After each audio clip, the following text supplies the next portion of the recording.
Educational एक्सपोर आउ गोटे video रे आपण मानक स्वागत। आपण देखि पारुथिबे ओ ट्रिपल एससी तरफ रु आज जो रिवाइज आंसर की प्रिलिमिनरी एग्जामिनेशन पब्लिश ହେଇଛି।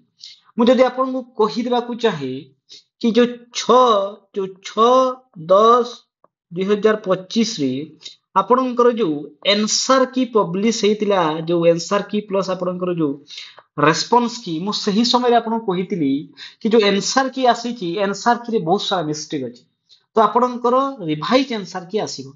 जदि आपण देखिबे एठी आज जो आर्ट्स रो आपणकर पीसीएम रो तापर आपणकर सीबीजेड रो टीएलटी टीचरनकर कोन हेछि ना रिवाइज जो आंसर की पब्लिश्ड हेछि। जदि आपण एठी देखिबे जो टीजीटी आर्ट्स रो जेमिति कि आपणकर जो 19 जुलाई शिफ्ट 1 रो जेमिति कि आगुर कोन थिला ना 014 यार आंसर थिला अबे 015 आंसर हे जायछि। आगुर जेमिति कि आपणकर एठी 954 जो आंसर थिला अबे 952 हे जायछि।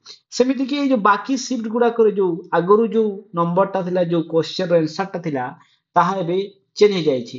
आपण देखि पारिबे 19 जुलाई शिफ्ट 2 रे ए जो क्वेश्चन आगुर आंसर थिला कोन ना 244 नंबर जो ऑप्शन एडी एबे तार गुटे ग्रेस मार्क मिलिला। सेही पर जदि हम कथा बा पीसीएम रे ना कोन हेछि आपनकर जो 21 जुलाई शिफ्ट 1 रे आपनकर जो आगुर आंसर थिला 503 एबे सहीटा को ग्रेस दिया जायछि। एठी आपनकर जो 574 टा आगुर 572 574 टा आंसर थिला एबे 572 574 दुईटा ऑप्शन आपनकर करेक्ट हेबो। तापरे एठी आपनकर शिफ्ट 3 रे ए जो 956 आगुर आंसर थिला एबे गुटे ग्रेस मार्क मिलिला। जदि हम कथा बा जो टीएलटी टीचर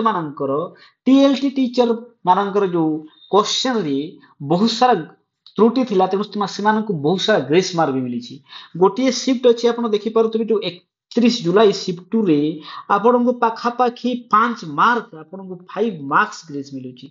5 मार्क्स कोन हेची ना एठी आपनको ग्रेस मिली जेमिति कि एठी भी आपण देखितबे जो आंसर गुडा को आगु थिला 319 पर एबे 319 पर 397 दुईटा करेक्ट हबो।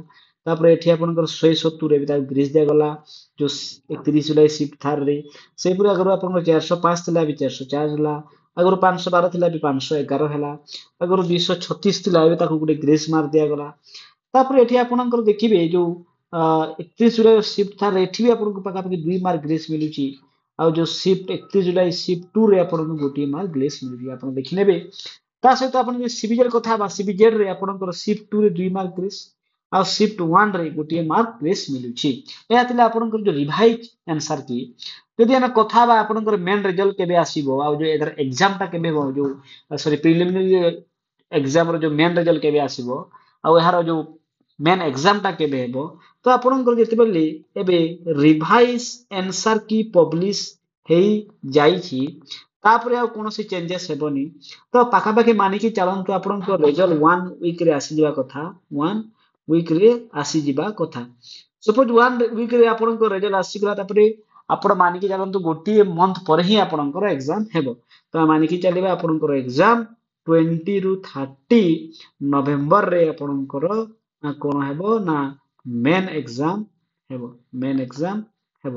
आपण एबेठू भल भाबरे पाठ पढंतु ए जो जेते भी आपनकर पोस्ट होची तार 1 पॉइंट जो जेते पिला छै तार पोस्ट 5 जो पोएम 5 टाइम्स पिला को नेबे से माने आ आपनकर एते बे सिलेक्शन हेबे ओनली 1 जो गुडा पिला सिलेक्शन हे तेनु एबेठू ही पाठ पढंतु।